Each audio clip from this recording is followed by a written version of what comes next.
자, 이 시간에는 10번째 시간 강의가 되겠습니다.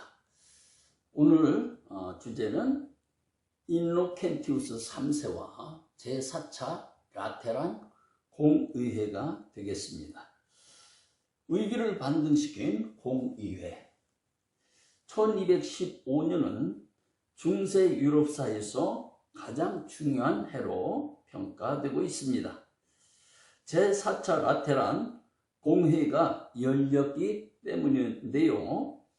제4차 라테란 공회는 그리스도교 공인 후 동로마 제국 지역에서 열린 동서방 교회가 함께하는 초기 공회 이후 중세 가톨릭이 소집한 공회 중 가장 큰 자취를 남겼습니다.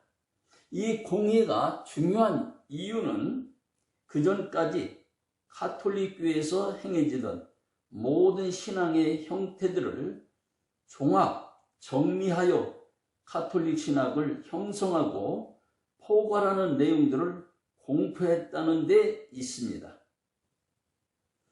화채설과 고해 성사 등을 포함하여 현재까지 가톨릭 교회가 중요하게 고백하는 신앙 고백의 틀이 이때 놓이게 됩니다.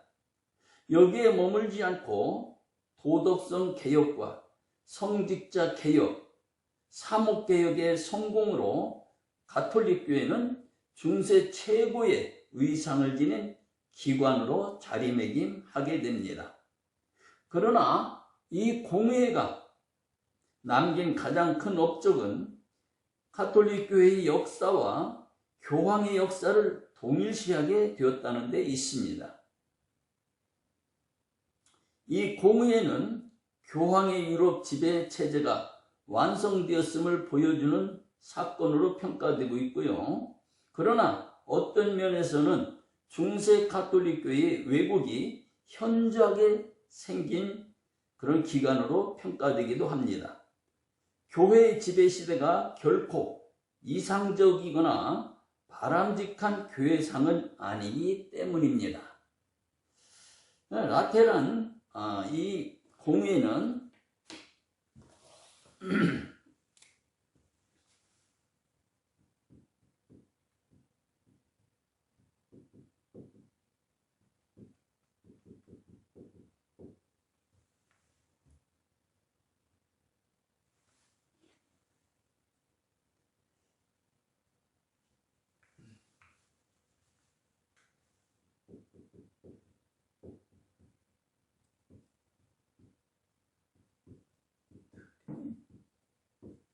완성된 시기.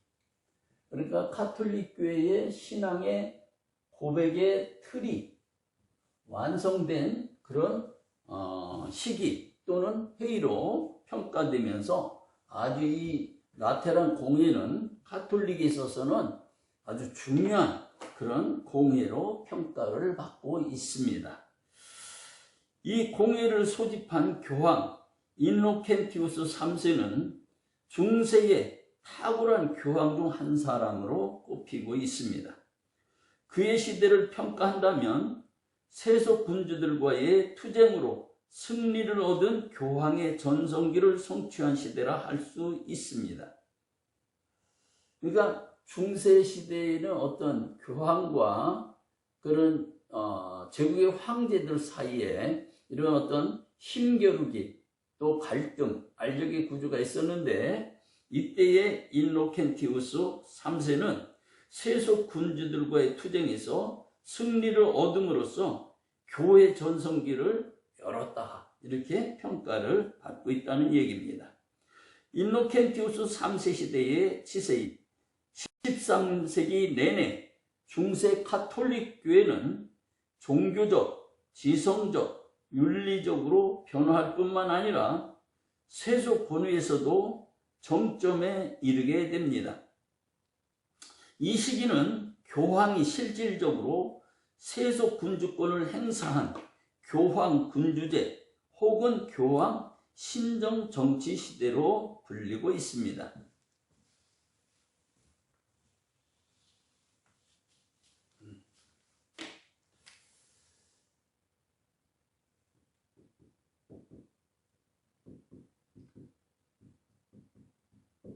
군주 사이 갈등 구조에서 승리함으로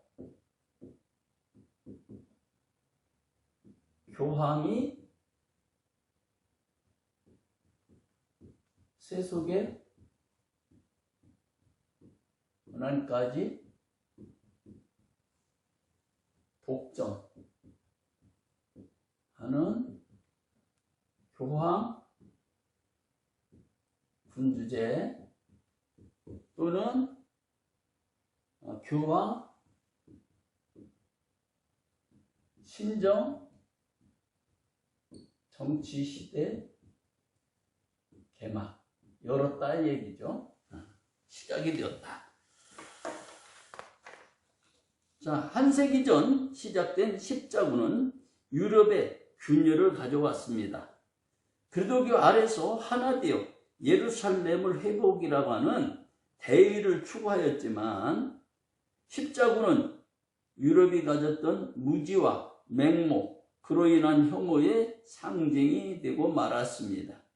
이름으로써 처음에는 선한 어떤 목적, 우리가 유럽에 있는 여러 국가들이, 교회들이 연합해서 그 성지인 예루살렘을 탈환하자, 회복하자 하는 그런 선한 목적을 가지고 있었지만, 그러나 그것이 진행되는 과정 속에서 무지와 맹목, 그러한 혐오의 어떤 상징이 되었다. 가서 폭력적이고 억압적이고 그 다음에 수탈과 어떤 착취 이런 것들이 빚어지면서 오히려 십자군의 그 모양새는 혐오의 대상이 되었다는 것이죠. 그럼으로써 이 십자군에 참여했던 나라들이 오히려 하나가 연합했던 것이 아니라 그런 갈등 구조를 겪게 되었다 하는 얘기입니다. 제독교회는 혼란과 격동을 겪었고 유럽에서 처음으로 대규모 이단운동이 발발하게 됩니다. 그러니까 십자군 운동의 어떤 그런 목적에서 벗어나서 폭력적이고 폭압적이고 수탈과 탈취, 어떤 사리사욕의 어떤 그런 방편으로 이게 전락되어지고 변질되었을 때에 제독교회는 큰 혼란을 겪고 격동을 겪었다. 그래서 처음으로 대규모 이단운동이 발발하는 계기를 제공했다는 것입니다. 제4차 라테란 공회는 가톨릭교회가 맞이한 도전에 대한 반응이다. 이러한 사회 혼란과 격동을 겪고 또 여러 이단들이나 반대했던 그런 운동들이 일어날 때에 교회가 상당히 위기의식을 가지고 4차 라테란 공회를 소집하고 거기에는 대응 차원의 어떤 그런 것들을 마련했다는 그런 이야기입니다. 제4차 라테란 공회는 가톨릭 교회의 위로부터의 개혁의 전형을 보여줍니다. 라테란 공회는 가톨릭 교회의 위로부터, 전에는 수돈 운동이 한참일 때는 수돈 위로부터 위를 아래로부터 위로 향하는 개혁의 어떤 부르짖음이 있었다면, 지금 이 라테란 공회는 가톨릭 교회의 위로부터, 교황 중심으로 한 위로부터 밑으로의 개혁 운동이었다. 그런 얘기입니다. 공회가 추구한 개혁 프로그램 하에서 개혁된 성직자 집단은 가톨릭 교회의 지침에 따라 4대 본연의 임무인 속인들의 종교 생활을 관리, 감독하는 사목 활동에 전념하게 됩니다.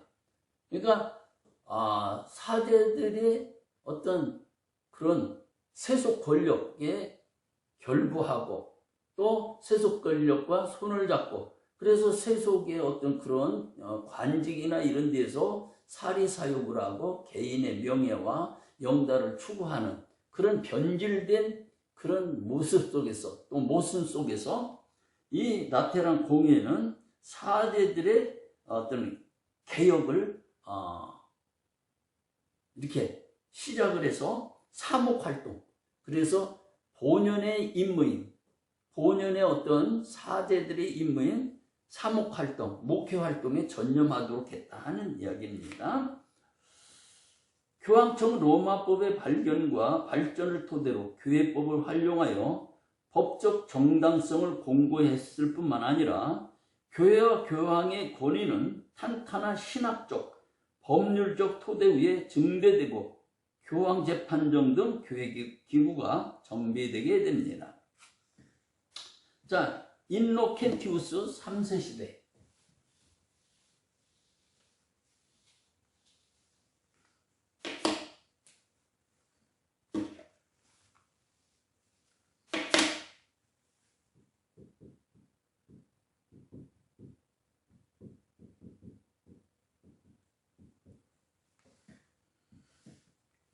유럽의 13세기는 흔히 인노켄티우스 3세 시대라고 불립니다.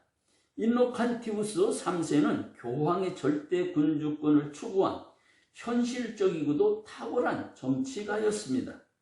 그는 자신을 위한 기반으로 교회의 도덕성과 내부 조직을 개편하였습니다.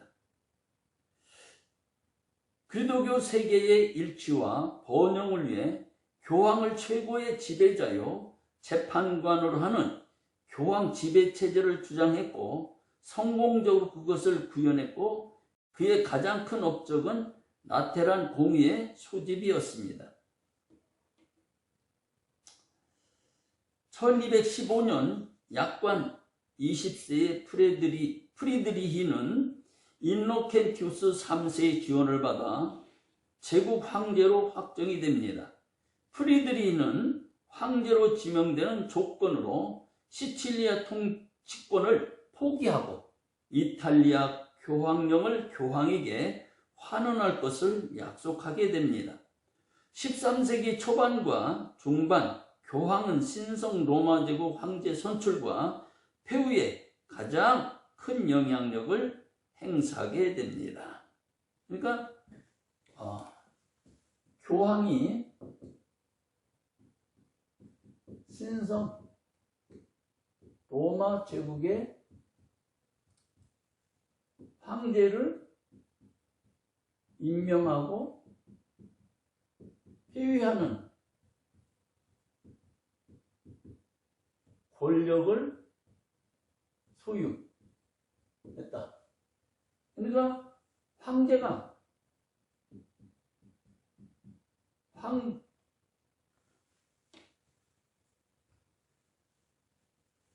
교황이 황제 위에 위치. 그러니까 교황의 어떤 권력, 교회의 어떤 그런 위상은 이루 말할 수 없이 높이 있었다는 이야기가 되겠습니다. 자, 그러한 어떤 교황이 세속 권력과 갈등하면서 또 그 막강한 힘을 행사하는 어떤 그런 신뢰들을 몇 가지 들어보겠습니다. 자, 이노켄티우스 3세가 세속 군주와 겪었던 그 분쟁의 대상은 프랑스 왕이었습니다. 당시 프랑스 왕 필리프 2세의 이혼 문제에 이 인노켄티우스 3세가 개입하면서 어떤 갈등이 빚어지게 되는데요. 1190년 왕의 첫 부인이 사망하고 1193년 덴마크 공주 잉게보르와 재혼을 하게 됩니다. 하지만 하루를 보내고 필리프는 마음이 바뀌어서 왕비를 만나지 않았습니다.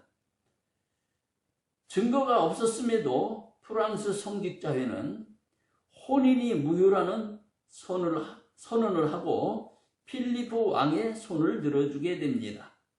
이에 잉게보르와 덴마크 귀족들은 로마 교황에게 항소를 합니다. 이때는 인노켄티우스 3세의 전임 켈레스티누스 재임 기간이었고요. 교황은 혼인 무효 결정이 잘못되었다고 왕비의 손을 들어주게 됩니다. 하지만 프랑스 왕은 이 결정을 무시하고 메라니아의 아그네스와 혼인을 합니다. 교황 인노켄티우스 3세는 혼인이 무효임을 선포하고 아그네스와 결별할 것을 요구합니다. 필리프가 불응하자 교황은 1199년 프랑스의 성무정지를 선포합니다. 성무정지는 성직자 개인 혹은 특정 지역에 속한 성직자회에 교회 사목 수행을 금지시키는 것으로 성직자의 가장 중요한 직무인 세례, 성찬, 미사, 서품식들을 할 수 없게 되었습니다. 프랑스 성직자들에게 성무정지를 명령함으로써 프랑스 전역에 있는 교회들이 멈춰서게 됩니다. 결국 필리프 왕은 이듬해 재혼한 아내가 죽자 교황에게 굴복하고 타협을 하게 됩니다. 그리고 교황은 1200년 성무금지를 해제하게 됩니다.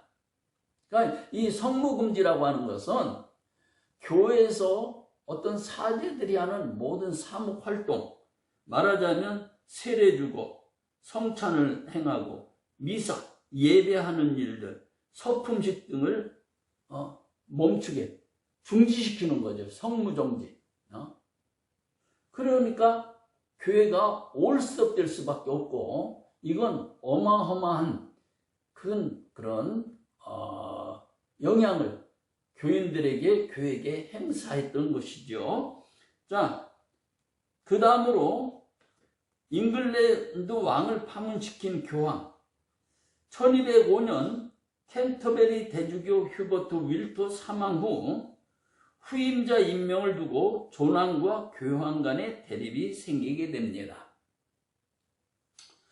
존왕은 자신의 충복인 존 드 그레이를 대주교에 지명하고자 합니다.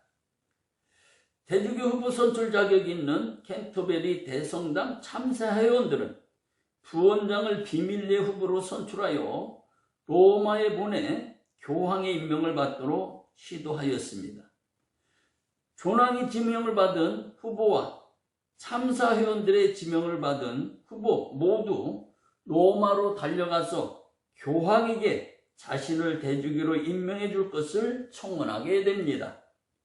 교황은 이런 문제를 해결하기 위해 참사회원들을 로마로 소환했으나 의견이 모아지지 않자 교황은 파리대학 교사 출신인 스티븐 랭턴을 대주교로 추천을 했습니다. 이에 참사회원들이 동의함으로써 1207년 교황은 스티븐 랭턴을 캔터베리 대주교로 서임을 하게 됩니다. 존왕은 왕실이 전통적으로 주교를 서임하던 권한을 박탈당하자 격렬하게 반발하게 됩니다. 이에 교황은 1208년 잉글랜드에 성무정지를 명령을 합니다. 존왕은 교회의 재산을 동결하고 몰수하는 등 교황의 조치에 아랑곳하지 않았습니다. 그러니까 교황은 그 잉글랜드의 성무정지를 명령을 해서 교회 안에서 일어나는 모든 세례, 성찬, 미사 또 이런 여러 가지 어떤 그런 사목 활동들에 대해서 중지할 것을 명령했습니다. 교회를 올스톱 시킨 거지요. 그러자 이 존왕은 굴복하지 않고 그 교회의 재산을 동결하고 몰수하는 강수를 뒀다는 거죠. 그래서 강대강 대립이 일어나서 부딪힌 거죠.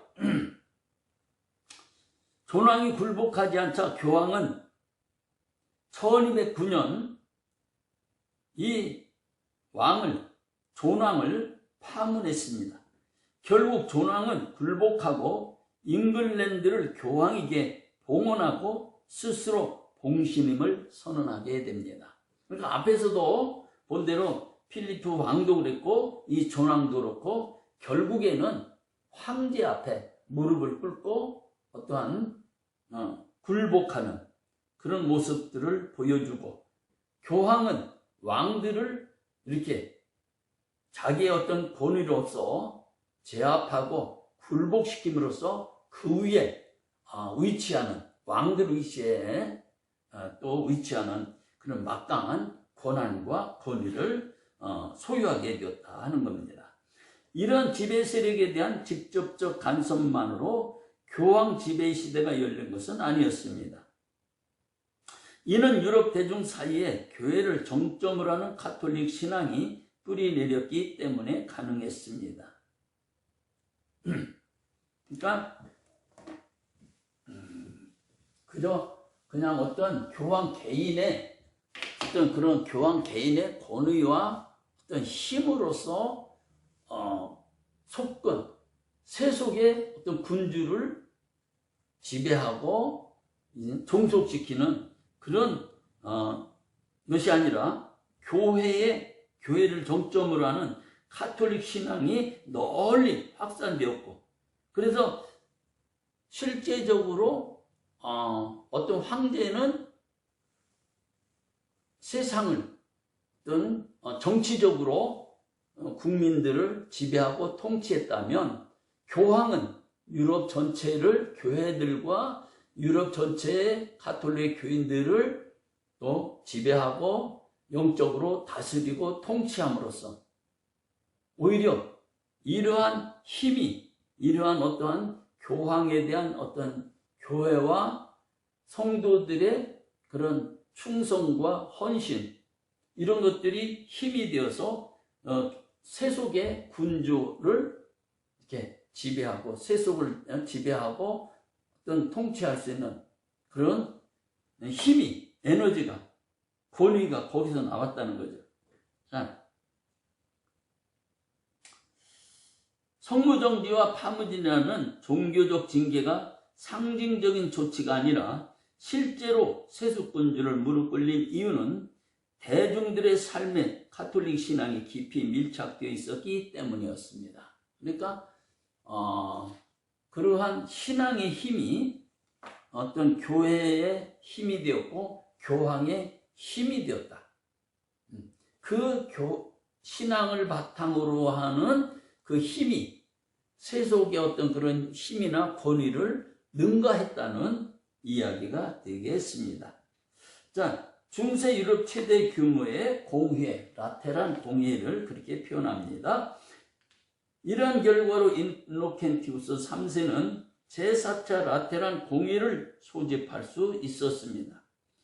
교회 개혁에서 혹은 유럽 역사에서 이노켄티우스 3세가 성취한 가장 위대한 오늘날까지 이어지는 지속적 업적이 바로 이 라테란 공회의 개최라는 것은 의심의 여지가 없습니다. 이 공회는 중세 유럽에서 소집된 최대 규모의 공회였습니다. 이 공회의 두 가지 큰 목적은 성지 회복을 위해 십자군을 재소집하는 것, 그리고 교회의 갱신과 개혁이었습니다. 그러나 첫 번째 목적은 성공하지 못했습니다. 그러니까 십자군 어떤 원정은 여러 차례 있었지만 그 여러 차례 중에서 성공한 것은 첫 번째를 제외하고서 나머지 여러 차례의 그 십자군들은 실패했다고 평가를 받고 있습니다. 그리고 교회 개혁을 위해 교황은 70개의 조항을 공회에 제시하였고, 이 규범들은 반대나 변경 없이 그대로 선포되었습니다. 그러니까 라테란 공회는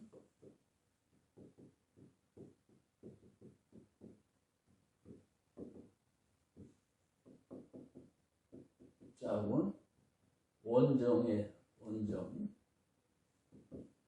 또 하나는 교회 개혁, 이 두 가지 목적 있었다는 것이죠. 가톨릭 교회는 그리스도인들의 생활에 실질적 도움이 되는 교회 사목 활동을 규정하였습니다. 교리적 측면에서 가장 중요한 결정은 화채서를 가톨릭 교회의 공식 성찬 교리로 확정한 것이었습니다. 앞 시간에도 말씀드렸죠.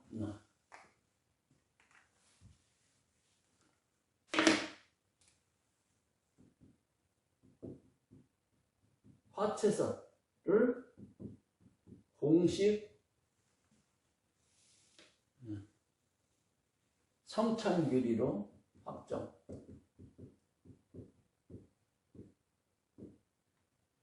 확정했고, 또 하나는 고해성사,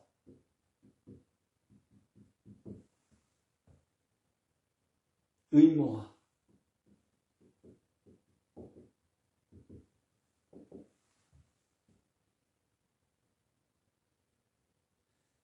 자, 실천적인 차원에서는 최소 1년에 한 차례 이상 고해성사를 의무한 것이 핵심적인 변화였습니다. 성직자가 성찬에서 축성하면 빵과 포도주가 그리스도의 몸과 피로 실제로 변한다는 교리는 성직자의 역할과 능력이 초월적임을 말해주고, 자, 이 성찬, 말하자면 사제가 축성하는 순간 빵과 포도주가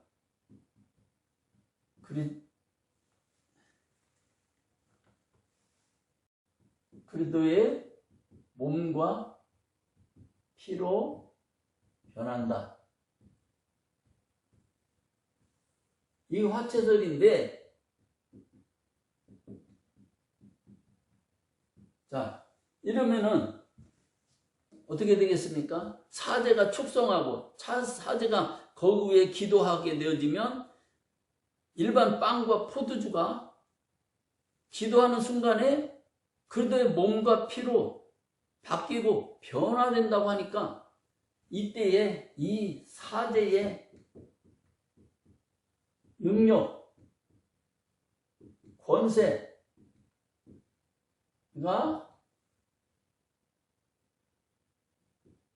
부각되는 거죠. 부각돼. 야, 대단. 일반 빵과 포도주를 갖다 놓고 사제가 기도하는 순간에 이 그들의 몸과 피가 된다, 살과 피가 된다고 할 때에 사제의 이 권위, 이 권위는 이루 말할 수 없는 것이죠.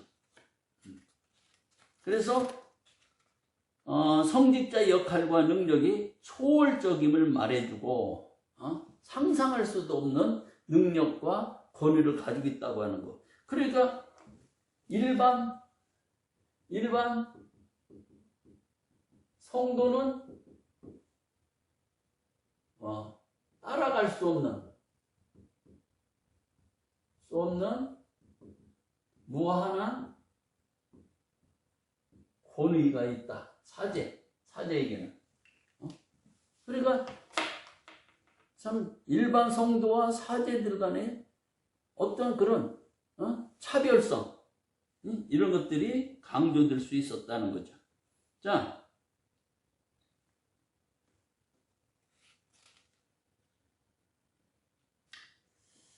그 다음에 매해 속인이 말하던 일반 성도들이 의무적으로 성직자에게 고해성사를 하는 것은 교회가 대중들과의 삶과 신앙을 밀접하게 돌보고 관리하는 주체로 확정되었다는 의미이며 성직주의 완성이다. 그러니까 여기서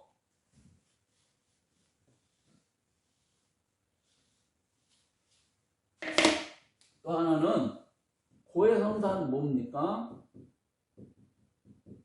죄를 사제에게 고백합니다.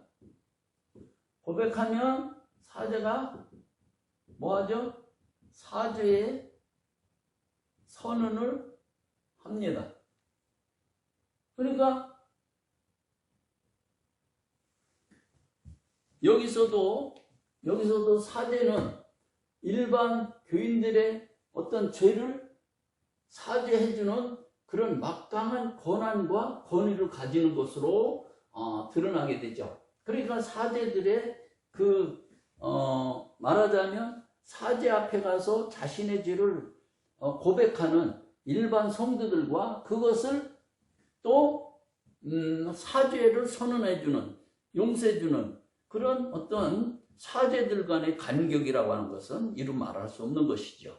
그리고 여기서도 사제들의 권위, 이건 말로 표현할 수 없을 정도로 높아 보이는 거죠. 그래서 이런 어떤 화채설 또는 그런 고해성사 이런 것들은 바로 성직주의 완성이다 이렇게 평가를 합니다. 자, 그 다음으로 사제 독신제도 확인. 제4차 라테란 공회는 성직자 직접 개혁에 눈을 돌리게 됩니다. 교황은 교부 사제나 하급 성직자들에게 요구되는 행위와 피해야 할 행위를 규정하여 성직자의 개혁의 핵심으로 삼았습니다. 이는 당대 가톨릭 사제들에게 만연했던 세속주의와 결별하고 속임과 엄격히 구별되는 사제 이미지를 만들게 됩니다. 성직자 개혁을 성공시켜 지역 공동체 내에서 성직자들이 훨씬 강화된 영향력을 행사하려는 것이었습니다.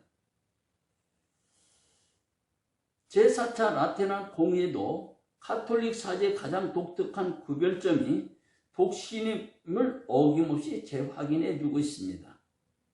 독신 생활로 대표되는 사제의 금욕은 사제와 비사제를 구분하는 핵심이 되었습니다.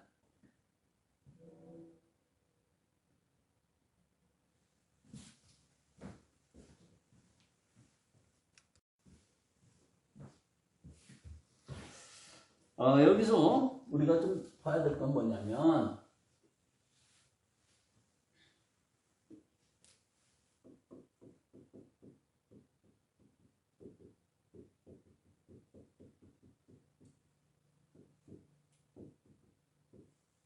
사제의 독신주의 강조.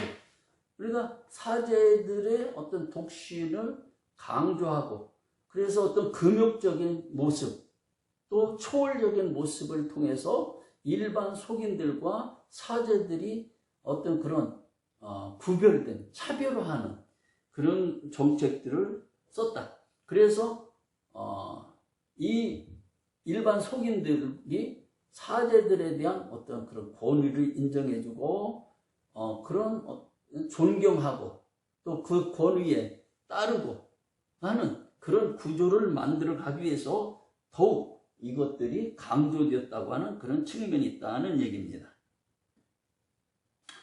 그리고 또 하나는 사제들의 개혁. 뭐냐면 아까도 얘기했듯 속세에 어떤 그런 관리를 하고 재물에 탐을 내고 그런 부귀와 영달을 추구했다. 세속화됐다는 거죠. 이러한 세속화되어진 사제들에게 그런 어떤 흐름들을 차단하고 사제들의 삶을 개혁함으로써 세속주의와 결별하고 속임과 엄격히 구별되는 사제들의 이미지를 정립함으로써 사제의 권위 확립하고 나가서 이것들이 말하자면 일반 성도들에게 지도하는 힘이 된다. 모범을 보이도록 하기 위해서 이런 어떤 세속과의 결별 또는 독신주의를 강조했다 하는 것입니다. 제4차 라테란 공회에서는 사제 독신제도를 확인하고 더욱 엄격하게 관리하였는데, 이 체제하에서 사제는 일반 대중과 완전히 다른 인종으로 탄생한다. 완전히 다른 인종. 완전히 다른 인종으로, 사람. 그러니까 일반 속인들과는 너무나 차이가 있는 그런 어떤 비교할 수 없는 도덕적으로, 윤리적으로, 생활적으로 이런 모든 것들에서 차별화하는, 그래서 그 성직자들의 그 권위를 높임으로써 일반 성도들에게 지도하고 또 통치하고 어떤 이끌어가는데 그런 그 힘이 되는, 그렇게 목적을 그렇게 두었다는 것이죠. 그래서 사제의 수준을 엄격하게 관리하고 통제한 궁극적 목적은 교회가 대중들을 효율적으로 관리 감독하는 체제 완성에 있었다는 거죠. 사제의 수준을 엄격하게 관리하고 통제한 궁극적인 목적은 교회가 대중들을 효율적으로 관리하고 감독하는 체제 완성이 있었다.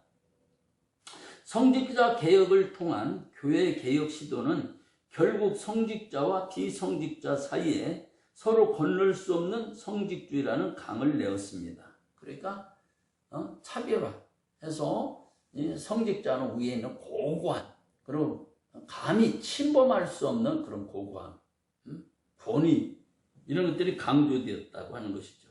그럼으로써 성도들을 어떤 그런 권위를 가지고 관리하고 감독하고, 그러면서 성직주의자는 상당한 그런 어떤 침범할 수 없는 그런 권위로 자리매김했다. 대중의 종교적 욕구를 충족시키다. 제4차 라테란 공회가 결정한 일부 규범들은 새로운 교회 조직과 정책을 마련하여 대중들의 종교적 요구들을 충족시켜 주었습니다. 이는 성직자에 대한 성서와 대중들의 종교적 삶에 대한 엄격한 기준을 제시 개혁하여 수준 있는 종교 생활을 지향하는 사목개혁으로 연결되었습니다. 사목개혁의 핵심 중 하나는 적절한 설교 제공이었습니다. 미사는 라틴어를 이해하지 못하는 대중들에게 집중하기 어려운 시간들이었습니다. 그러니까 이 당시에 예배 언어는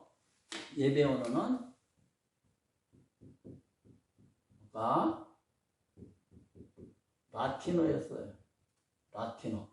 그런데 문제는 라틴어를 모르는 사람들에게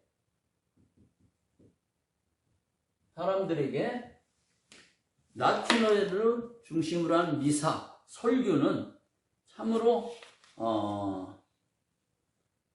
이해하지 못하는 사람들에게 집중하기 어려운 시간들이었다. 오히려 이건 예배가 아니라 번역의 시간이 될 수도 있었다는 얘기죠. 설교 강조는 라틴어가 아닌 속어의 재발견이기도 했습니다. 라틴어를 모르는 속인들은 종교 담론에서 배제되었고, 그러니까 라틴어를 모르는 사람들은 어떤 그런 설교, 여러 가지 종교 행위에서, 예배에서 배제되었다. 제4차 라테란 공회에서는 속인들이 정통 종교를 올바로 이해하고 수용할 수 있도록 속어 소통의 중요성을 파악했습니다. 그러니까 라틴어가 아닌 일반 대중들이 사용하는 언어로 예배를 드리고 또 설교함으로써 그들과 소통하는 그런 것들의 중요성을 파악을 했고, 거기에 문제를 해결하고자 노력했다는 것이죠. 비성직자인 대중들의 종교적 요구에 대응하고 그들의 수준을 높이기 위해 교회가 속인의 종교적 요구에 대응하고 그들의 수준을 높이기 위해 교회가 속인의 언어를 활용했다는 점입니다. 그러니까 라틴어를 모르는 사람들이 라틴어 예배나 설교를 듣고 그들이 원하는 건 뭐였겠어요? 우리말로 예배를 드리고 우리말로 설교를 해달라 하는 그런 강한 욕구가 있었겠죠. 그래서 이 라테란 공회에서는 그런 문제들을 해결하기 위해서 라틴어가 아닌 각국의 속어, 말하자면 각 사람들이 쓰는 그런 토착어, 그 나라의 민중어 아니면 북어 이런 것들을 통해서 예배를 드리고 또 설교를 했다. 속어 설교는 라틴 그리스도교의 전통을 넘어서 언어별 국가별로 독특한 종교 정체성이 활성화되는 자연스러운 기회가 되었습니다. 설교를 통한 사목개혁은 교회 조직 재정비를 넘어 대중들이 궁극적인 삶의 의미를 그리스도교 안에서 찾도록 했다는 점에서 제4차 라테란 공회가 남긴 가장 큰 유산의 하나로 평가받고 있습니다. 그렇겠죠? 이제까지는 라틴어 중심의 어떤 그런 미사, 또 설교, 이제는 그 나라의 그 지역에 맞는 그런 그 지역의 언어, 그 국가의 언어로 이 미사를 드리고 예배를 함으로써 그 모든 사람들이 예배에 동참할 수 있고 설교를 듣고 교리를 이해하고 어떤 신앙을 정립해 나갈 수 있었다는 그런 기회가 되었다는 것이죠. 특히 결혼이 칠성사에 포함된 것은 혼인의 가치 인정이자 가정을 관리 및 통제의 대상으로 본다는 양면성이 있습니다. 이혼을 금지한 가톨릭교에서 근친혼은 혼인 무효 사유였습니다. 제50조에서는 4대까지 연결된 친족까지만 결혼이 금지되고 그 이상을 넘어서는 친족관계 혼인을 인정했습니다. 또한 혈족 간 결혼같이 불가피한 이유로 비밀리에 이루어지던 결혼 관행을 금지하였습니다. 공의에서는 친족 간 결혼 금지 요건을 완화함으로써 혼인을 제독교회 안에서 완전하게 수용하고자 했습니다. 혼인이 교회의 주관과 선포 없이 인정될 수 없는 성사의 하나가 되었습니다. 그러니까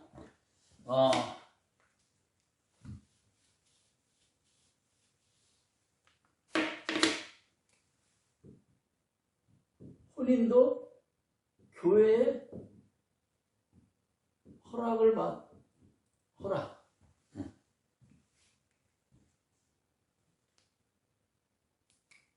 이것은 교회가 가정을 통제하는 그런 문제가 있다는 것입니다.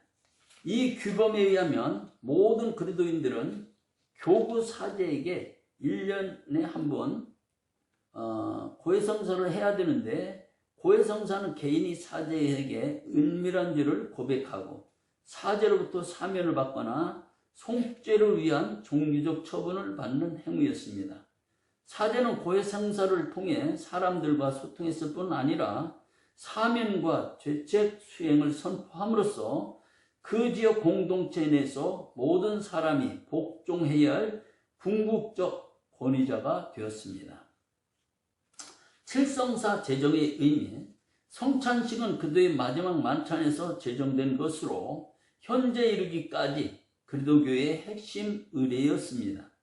세례가 구원과 직접 연관되었다는 믿음 때문에 세례는 그 시행 시기에 따라 영세, 견진성사, 종무성사 등 여러 형태로 분화되었습니다.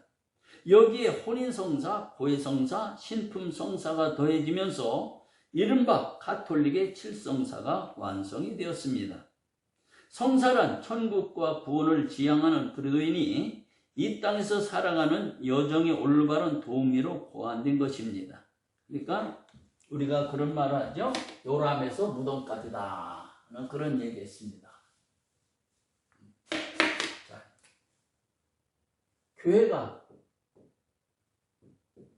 한 개인의 탄생부터 죽음에 이르는 모든 과정에 개입하고 관리, 통제. 이게 뭐냐면 칠성사라는 거예요. 칠성사. 7가지 성사를 통해서 교회는 한 개인의 출생부터 죽음에 이르는 모든 과정에 개입하고 관리하고 통제할 수 있게 되었다.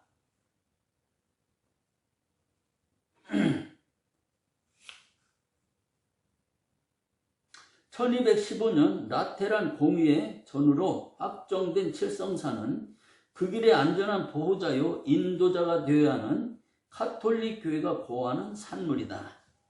그렇죠? 한 개인이 천국까지 가는 여정의 안내자 또는 보호자 역할을 교회가 한다는 것입니다. 교회가 수행. 네.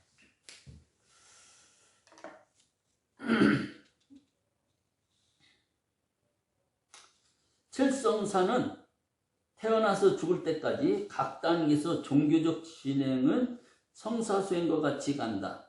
여기서 핵심은 구원을 향한 개인의 여정에서 그 매개가 교회요 사제라는 점이다. 개인의 구원의 길을 교회가 성사라는 의식을 통해 마련하고 보증하는 것으로 성사를 주관하는 사제의 권한이 막강해졌습니다.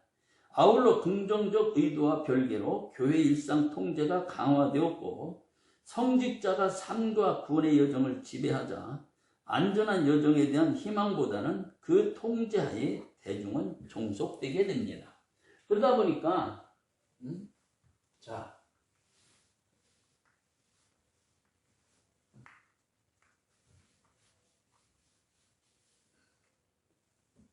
한 개인의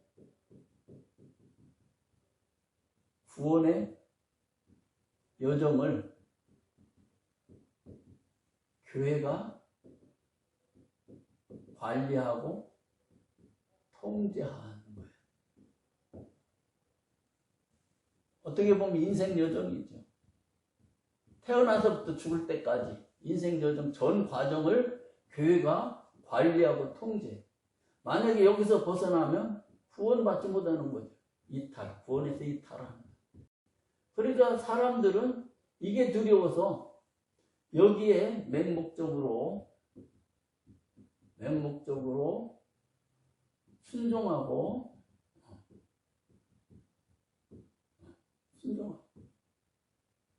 끌려갈 수밖에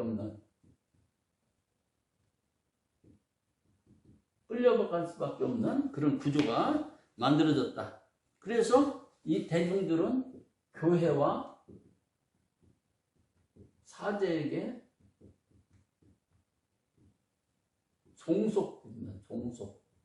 매인다는 거죠. 매인다.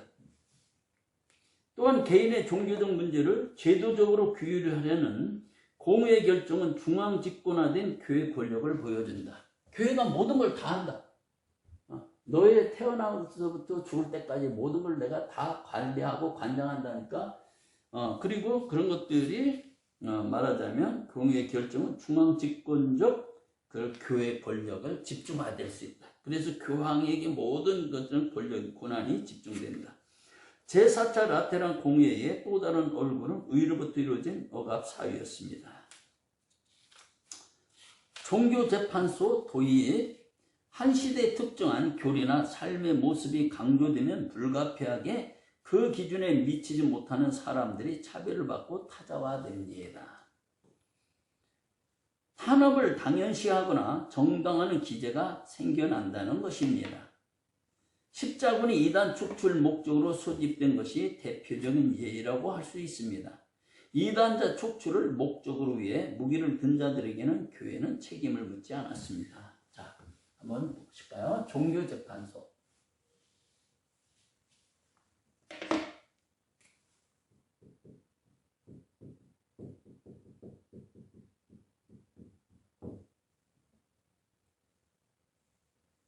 막강한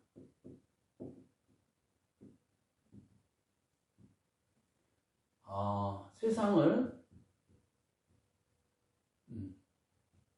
성도들을 지배하고 관리 하다 보니까 여기서 어떤 것들이 나오냐면 어떤 그런 반발도 있을 수가 있고 어떤 그런 이단적인 요소들이 나올 수가 있겠지요. 그래서 한 시대의 특정한 교리나 삶의 모습이 너무나 치우쳐서 강하게 강조되면 불가피하게 그 기준에 미치지 못하는 사람들이 있을 것 아닙니까? 이제 이렇게 기준을 높이 잡았는데 이 밑에서 따라가지 못하는 사람들이 발생하게 된다는 얘기죠. 그러면 이 사람들은 이 사회에서 말하자면 무능한 사람, 믿음이 없는 사람, 또 아니면 불충한 사람, 이런 어떤 낙인이 찍어서 그런 사람들을 도태시키고 배타하고 이런 어떤 그런 분위기가 조성이 된다고 하는 것이죠. 그래서 그러면서 이런 사람들을 탄압을 당연시하거나 그런 사람들을 되게 배제하는 것들이 이제 정상적인 것으로 이렇게 인정을 받고, 특히 십자군이 이단 축출 목적으로 수집된 것이 대표적인 예였습니다. 그러니까 십자군은 이러한 이단들에 대해서 우리가 정통신앙을 가진 사람들이 이단들을 괴멸시키고 박멸하는 것은 우리가 하나님 앞에 충성된 행위고 우리의 신앙을 지키는 정당한 것이고, 그것이 바로 헌신이고 그것이 충성으로 인정받았다고 하는 것이죠. 우리가 신약성경에 보면 바울 사도가 나오는데, 바울 사도가 그는 그리스도를 영접하기 전에는 그는 아주 기독교를 핍박하는 그런 사람이었죠. 왜 그러냐? 그는 유대교인으로서 그 당시에 이단으로 인정되는 기독교를, 신흥 종교를 핍박하는 것이 하나님에 대한 충성이고 그것이 봉사고 헌신이라고 믿었기에 그는 열정적으로 핍박을 했던 것이죠. 그러니까 이러한 분위기가 중세시대에 있었다는 얘기입니다. 그래서 유대인 차별은 더 구체적으로 나타났는데요. 유대인의 관직 보유가 금지되었고 유대인을 향한 법률의 엄격함은 이미 그리스도교 세계에 고립되어 있는 유대인 공동체의 고립을 강화했습니다. 그리고 그 시대가 상상할 수 없는 결과를 가져왔습니다. 제4차 라테란 공의에서 도입된 것 중 하나가 종교재판소인데, 이단이나 사회적 소수자에 대한 무자비한 처벌로 악명이 높은 종교재판이지만 교회법에 의한 재판을 공식적으로 시행하였다는 점은 평가받을 만하다고 평가합니다. 교회법 절차에 따라 판결한 종교재판이 도입되기 이전에까지는 어떤 형태였었냐면 신명재판이나 결투 등 사적 제재가 일상화되어 있었습니다. 그 이전의 재판이 주로 개인의 고발을 통해서 시작되었다면 이제는 교회가 인지했을 때 교회 당국이 심문을 하고 판결을 내리게 됩니다. 자, 첫 의도는 사적 제재 대체였지만, 그러니까 개인이 원수를 갖고 개인이 말하자면 그 잘못된 행위에 대해서 처벌을 하고 악을 제거하고 악한 자를 말하자면 신을 대리해서 벌을 내리고 이렇게 복수하고 원수 갖고 이런 일들을 개인적인 입장에서 했다면, 이제 그것을 교회가 종교재판이라고 하는 그 재판에 수용을 해서 이런 것들을 사적 어떤 원수 갖고 사적으로 응징하는 이런 것들을 하지 못하도록 했다고 하는 긍정적인 면이 있지만, 그러나 재판제도를 효과적으로 운영하려고 합법적 절차로 고문이 인용된 것이다. 그러니까 이런 어떤 사적인 어떤 그런 어떤 복수라든지 또 응징이라든지 이런 것들을 교회 재판으로, 교회법으로 이렇게 판결하고 또 벌을 내리고 이런 것들은 긍정적인 면이 있지만, 그러나 어떤 효과적으로 운영을 하려고 하기 때문에 하다 보니까 그 고문이 도입됐다고 하는 것입니다. 그것은 아주 참 뼈아픈 실수다 하는 것을 지적하지 않을 수가 없습니다.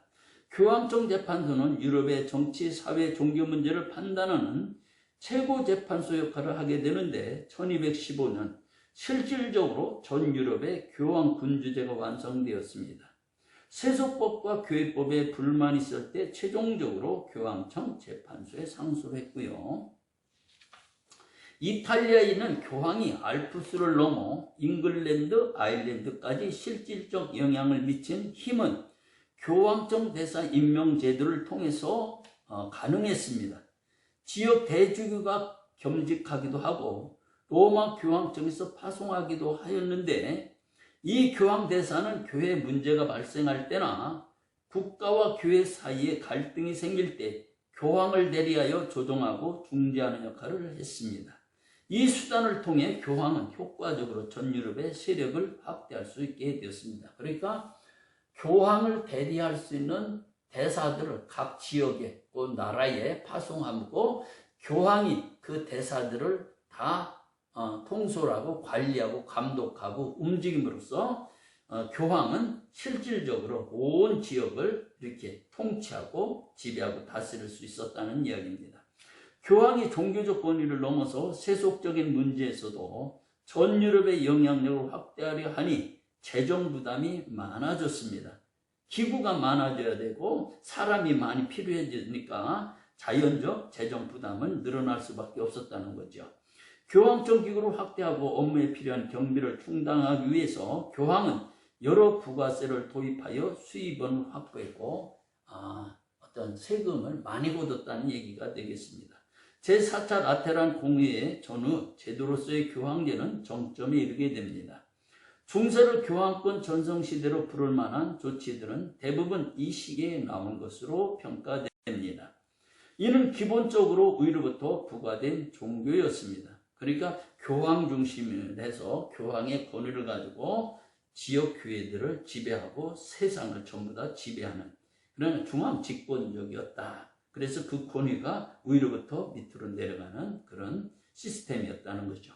즉 성직자의 권위가 교회를 통해 개개인을 더욱 강력하게 지배한 것으로 이 공의회는 가톨릭 교회 입장에서 보면 엄청난 성공이지만 성직주의라는 부작용과 대중의 무분별한 종교 형태를 부추겼다는 점에서 가톨릭 교회의 타락의 시작으로 볼 수 있는 양면성이 있습니다. 자, 오늘 여기까지 하겠습니다.